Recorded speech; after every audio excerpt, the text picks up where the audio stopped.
So let us come to the point. ഹെബ്രായർ 13:5.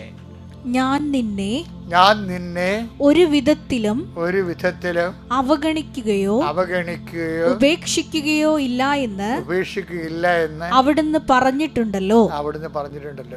ഞാനേ ഇത് നേരത്തെ നിങ്ങളോട് പറഞ്ഞ് കാണും, പക്ഷെ എന്നാലും എനിക്ക് ഭയങ്കര കൊതിയാണ് ഇത് പറയാൻ. ഞാൻ ഇടയ്ക്കൊക്കെ ഇങ്ങനെ പറയരുത്, I will not disown you at any cost. അത് കേൾക്കുമ്പോൾ തന്നെ നമുക്ക് ആവേശമാണ്. എന്താ വെച്ചാൽ നമ്മൾ ചില തൂക്കുമരത്തിൽ ചില മക്കൾ പോകത്തില്ലേ, മക്കളെ കയ്യിരിപ്പ് കൊണ്ടേ ചിലപ്പോൾ തൂക്കിക്കൊല്ലുമല്ല രാജ്യം.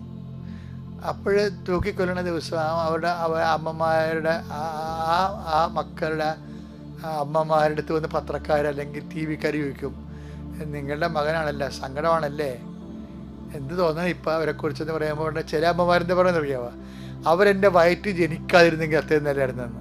അങ്ങനെ പറഞ്ഞിട്ട് കുറേ കേസുകൾ ഞാൻ പത്രത്തിൽ വായിച്ചിട്ടുണ്ട്. അമ്മമാർ പറയണേ, അവരെൻ്റെ വയറ്റ് ജനിക്കാതിരുന്നെങ്കിൽ അത്രയും നല്ലതായിരുന്നെന്ന്.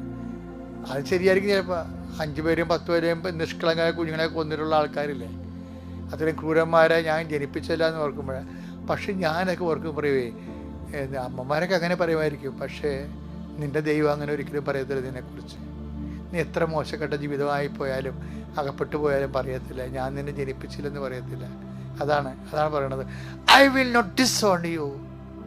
എന്തൊക്കെ അവസ്ഥയിലാണ് നീ കിടക്കുന്നത്, എന്ത് പാപാവസ്ഥയിലാണെങ്കിലും എൻ്റെ ദൈവവേദരെ ഞാൻ നിന്നെ തള്ളിക്കളയത്തില്ലെന്ന്, ഞാൻ നിന്നെ തള്ളിക്കളയത്തില്ല. നീ എൻ്റെതല്ലെന്ന് ഞാൻ പറയത്തില്ലെന്ന്, എൻ്റെതാണെന്നേ പറയത്തുള്ളൂ. ദാറ്റ് മീൻസ് നമ്മൾ ദൈവത്തിൻ്റെ അല്ലെന്ന് നമ്മൾ 1000 പ്രാവശ്യം പറഞ്ഞാലും ദൈവം പറഞ്ഞുകൊണ്ടിരിക്കും എൻ്റെതാണ്. അതാണ് കർത്താവിൻ്റെ സ്നേഹം എന്ന് പറയുന്നത്. കണ്ടാലും എത്ര വലിയ സ്നേഹമാണ് നമ്മൾക്ക്. നമ്മൾ ദൈവമക്കളെന്ന് വിളിക്കപ്പെടുന്നു, അല്ല നമ്മൾ ദൈവമക്കളാണ് താനുമെന്ന്.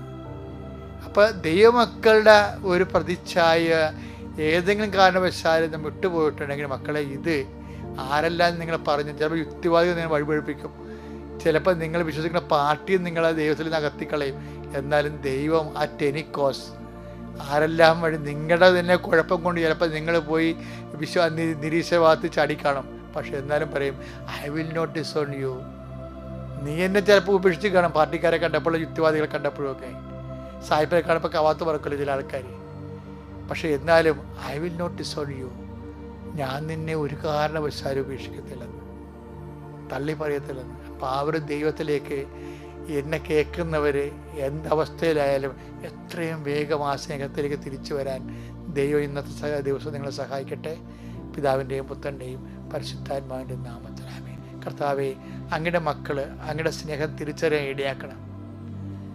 എന്നെപ്പോലുള്ളവർ ജീവിത ജന്മം മുഴുവനും ഇതിനു വേണ്ടി സമർപ്പിക്കാൻ അങ്ങ് എന്നെ വിളിച്ചതിൻ്റെ ഉദ്ദേശം തന്നെ അങ്ങയുടെ സ്നേഹം എല്ലാ മക്കളിലേക്കും എത്തുന്നുണ്ടെന്ന് ഉറപ്പ് വരുത്താനും കർത്താവിൻ്റെ സ്നേഹത്തിലേക്ക് ജനങ്ങളെ തിരിച്ചു വിളിക്കാനും വേണ്ടിയാണെങ്കിൽ കർത്താവ് ഈ പ്രാർത്ഥന കേട്ടിട്ട് അനേകം മക്കൾ ഇന്ന് മുതൽ ദൈവത്തിനെ സ്നേഹിക്കാൻ തുടങ്ങാനും ദൈവത്തിൻ്റെ സ്നേഹത്തിലേക്ക് കടന്നു വരാനും ഇടയാക്കണമേ. കർത്താവെ, പല നിരാശകളുണ്ട്. ദൈവം അത് തന്നില്ല, ഇത് തന്നില്ല എനിക്ക്, പക്ഷേ ദൈവം പ്രാർത്ഥിക്കാതെ കൊടുത്തു. അതുകൊണ്ട് പ്രാർത്ഥിക്കാതെയും ആത്മീയമായ ശൈത്യത്തിൽ ജീവിക്കുന്നവരുണ്ട്. അവരെ എവിടെയെല്ലാം കർത്താവിൻ്റെ വിശുദ്ധമായ രക്തം തളിക്കപ്പെടണം. അവരെല്ലാം ഉണർവ് പ്രാപിക്കണം. അവരെല്ലാം ഊർജ്ജസ്വരരായിട്ട് കർത്താവിൻ്റെ ചൈതന്യത്തിലേക്കും സുവിശേഷ സാക്ഷ്യത്തിലേക്കും തിരിച്ചു വരാൻ ഇടയാക്കണമേ. നിത്യപിതാവും പുത്രനും പരിശുദ്ധാത്മാവായ സർവേശ്വര എന്നേക്കും ആമേൻ.